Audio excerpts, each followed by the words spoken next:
Hi friends and family எல்லோரும் எப்படி இருக்கீங்க? நல்லா இருக்கீங்களா? இந்த வீடியோ வந்து நேற்று நைட் எடுத்தது தான்ப்பா.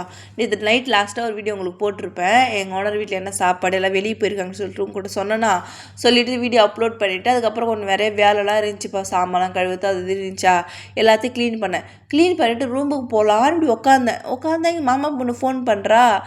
என்ன பண்ணுறேன்னா இப்போ தான் வேலை முடிச்சு அப்படி சொன்னேன்னா, சரிவா நான் எங்கே இருக்கிறேன், நான் ஒரு வீடியோவில் இருக்குன்னு சொல்லியிருப்பேன். என்னோடய சொந்த அத்தை எங்கள் மாமா பொண்ணுல எங்கள் பக்கத்தில் தான் வேலை செய்கிறாங்கன்னு சொல்லிட்டு சொல்லியிருந்தேன்ல. அப்புறம் வந்து நான் ஃபோன் பண்ணி என்னை கூப்பிட்டாங்க. சரின்னு சொல்லிட்டு நான் போய் ட்ரெஸ் மட்டும் சும்மா மாற்றிட்டு கிளம்பி போயிட்டேன். எந்த ஒரு நம்பிக்கையில் போனேன் மெயினாக அப்படின்னா, எங்கள் ஓனர் வீட்லேயும் ஆள் இல்லை, எங்கள் அத்தை வேலை செய்கிறாங்களா அந்த ஓனர் வீட்டில் ஆள் இல்லை, எல்லாருமே வெளியே போயிட்டாங்க. அவங்க வீட்டில் சின்ன சின்ன பசங்க மட்டும் தான் இருந்தாங்க. அதெல்லாம் ஒன்றும் பிரச்சனை இல்லை. ஏன் ஓனர்லாம் இருந்தால் திட்டுவாங்களான்னு சொல்லி கேட்டிங்கன்னா திட்டலாம் மாட்டாங்க. இப்போ எப்படின்னா அவங்களாம் இருக்கும்போது வீட்டுக்கு போனோம்னா ஃப்ரீயாக உட்காந்து சாப்பிட முடியாது, எதுவும் பேச முடியாது. போனோமா சும்மா பார்த்தோமா அவ்வளோதான். ஏன்னா அவங்களாம் எப்போவுமே வீட்டில் இருப்பாங்க, வந்து எட்டி எட்டி பார்ப்பாங்க, என்ன பண்ணுறாங்க என்ன பேசுகிறாங்கன்னு சொல்லி கேட்பாங்க. எதுக்கு வம்பு சொல்லிட்டு அவ்வளோ போக மாட்டோம். யாரும் இல்லைன்னா மட்டும் அந்த மாதிரி மீட் பண்ணிக்கிறது. சரி சொல்லிட்டு போயிட்டு பார்த்தா சாப்பிட்றதுக்கு நிறைய செஞ்சு வச்சுருந்தாங்க ஃப்ரெண்ட்ஸ். சாப்பாடு இருந்துச்சு, சிக்கன் இருந்துச்சு, அப்புறம் வந்து மெயினாக பீட்ரூட் பொரியல். அதுக்காகவே போனேன். பீட்ரூட் பொரியல் வந்து செஞ்சு வச்சுருந்தாங்க. நான் சாப்பிட்றதுக்கும் செஞ்சுருந்தாங்க, கொஞ்சம் பாக்ஸில் தனியாக போட்டு வச்சுருந்தாங்க வீட்டுக்கு வந்தால் எடுத்துன்னு போகிறதுக்கு. அப்புறம் என்ன பண்ணோன்னா பீட்ரூட் பொரியல் பண்ணி வச்சுருந்தாங்க. அப்புறம் வந்து பாப்கார்ன் செஞ்சாங்க.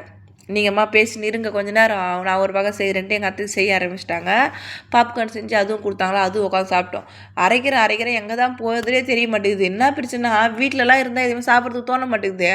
இந்த மாதிரி எங்கேயாச்சும் வெளியே போனால் தான் வாய் அரிச்சினே தானே சாப்பிட்ணும் சொல்லிவிட்டு அப்புறம் ஸ்நாக்ஸ் எல்லாம் சாப்பிட்டு முடிச்சுட்டு அதுக்கப்புறம் சாப்பாடு எடுத்து ரெடி பண்ணிச்சோம். நாங்கள் 3 பேர் உட்காந்து எங்கள் மாமா பொண்ணு மட்டும் வீடியோவில் வரல, அதை வீடியோ எடுத்தா. அப்புறம் வந்து நாங்கள் அந்த பீட்ரூட் பொரியல் ஒயிட் ரைஸில் வச்சு அப்புறம் கீரை 2 நாளுக்கு முன்னாடி செஞ்ச கீரை குழம்புலாம் இருந்துச்சு. எல்லாத்தையும் போட்டு அடித்து நோத்திட்டு அதுக்கப்புறம் வீட்டில் வந்து தண்ணி கொதிச்சுட்டு நிம்மதியாக படுத்து தூக்கணும் ஃப்ரெண்ட்ஸ். இன்றைக்கி நைட்டு இப்படி தான் போச்சு. எப்போவே தனியாக இருக்கேனா இந்த மாதிரி அவங்களாம் போய் பார்க்கும்போது கொஞ்சம் ஹாப்பியாக இருக்கும். என்னோடய வீடியோஸ் எல்லாம் உங்களுக்கு பிடிச்சிருந்தா ஃபுல்லாக பாருங்கள், ஸ்கிப் பண்ணாதுங்க. சேனலை சப்ஸ்கிரைப் பண்ணி எனக்கும் வந்து சப்போர்ட் பண்ணுங்கள் ஃப்ரெண்ட்ஸ். ஓகே, பாய்.